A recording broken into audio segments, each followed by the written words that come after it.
My father shared a secret with me that ruined my entire life. He said he was here to pick me up.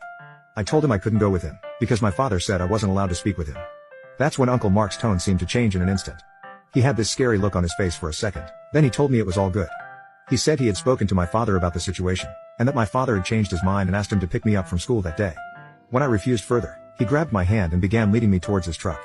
Luckily for me, this was right as my father had arrived to pick me up from school. My dad ran up and punched Mark right in the face, blood spewing out of his mouth. I didn't see much after that except Uncle Mark running away with my dad chasing him. My dad came back after a little while, sighed and took me in for a hug.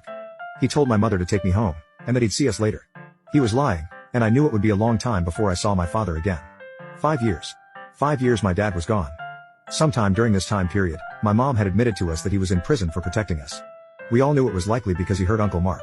We didn't know at that time, but Uncle Mark liked kids. A lot. The day I was meant to go to the amusement park, my aunt, Mark's wife, had called